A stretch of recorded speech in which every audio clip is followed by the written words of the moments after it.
बोलिए श्री कृष्ण भगवान की जय।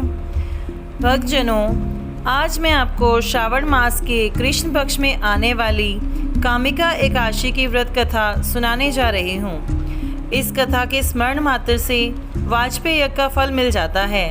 यह सब पातकों का हरण करने वाली है। इस दिन श्रीधर, हरि, विष्णु, माधव और मधुसूदन आदि नामों से भगवान का पूजन करना चाहिए। कामिका एकादशी व्रत कथा इस प्रकार है। एक बार युधिष्ठिर जी ने भगवान श्री कृष्ण जी से कहा, गोविंद, वासुदेव, आपको मेरा नमस्कार है। श्रावण के कृष्ण पक्ष में कौन सी एकादशी होती है, कृपया उसका वर्णन कीजिए। इस पर भगवान श्री कृष्ण जी बोले, राजन सुनो, मैं तुम्हें एक पाप नाशक उपाख्यान सुनाता हूँ, जिसे पूर्व काल में ब्रह्मा जी ने नारद जी के पूछने पर कहा था।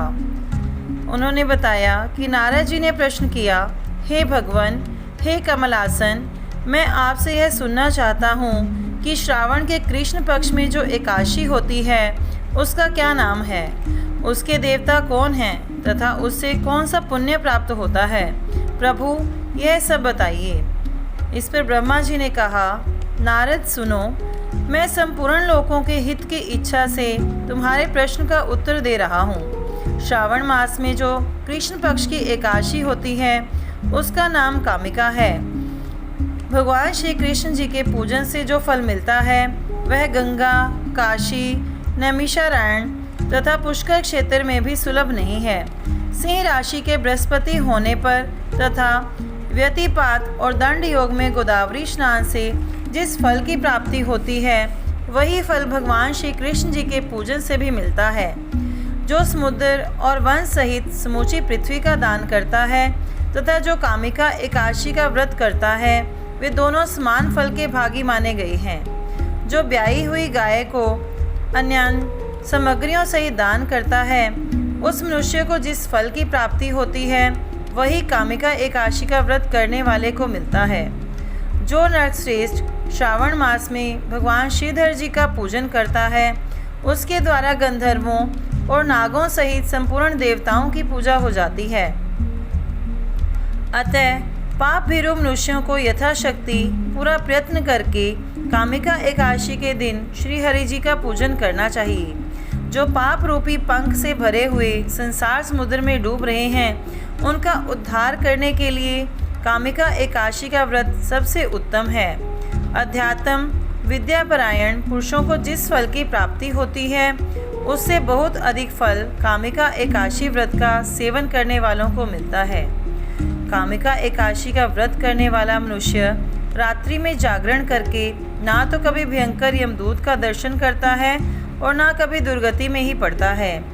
लाल मणि, मोती, वैदूर्य और मूंगे आदि से पूजित होकर भी भगवान विष्णु जी वैसे संतुष्ट नहीं होते जैसे तुलसी दल से पूजित होने पर होते हैं। जिसने तुलसी की मंजरियों से श्री केशव जी का पूजन कर लिया है उसके जन्म भर का पाप निश्चय ही नष्ट हो जाता है।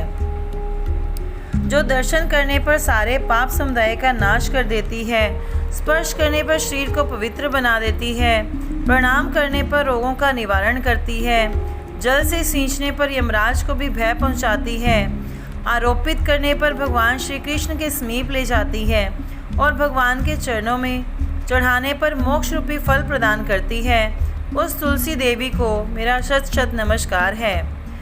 जो मनुष्य एकादशी के दिन रात दीपदान करता है उसके पुण्य की संख्या चित्रगुप्त भी नहीं जानते। एकादशी के दिन भगवान श्री कृष्ण जी के सम्मुख जिसका दीपक जलता है उसके पितृ स्वर्ग लोक में स्थित होकर अमृत पान से तृप्त होते हैं। घी या तिल के तेल से भगवान के सामने दीपक जलाकर मनुष्य देह त्याग के पश्चात करोड़ों दीपकों से पूजित हो स्वर्ग लोक में चला जाता है। भगवान श्री कृष्ण जी कहते हैं, हे युधिष्ठिर, यह तुम्हारे सामने मैंने कामिका एकादशी की महिमा का वर्णन किया है। कामिका सब पातकों को हरने वाली है, अतः मानवों को इसका व्रत अवश्य करना चाहिए। यह स्वर्गलोक तथा महान पुण्य फल प्रदान करने वाली है। जो मनुष्य श्रद्धा के साथ इसका महात्म स्मरण करता है वह सब पापों से मुक्त हो विष्णु लोक में चला जाता है। बोलिए श्री हरि विष्णु भगवान की जय।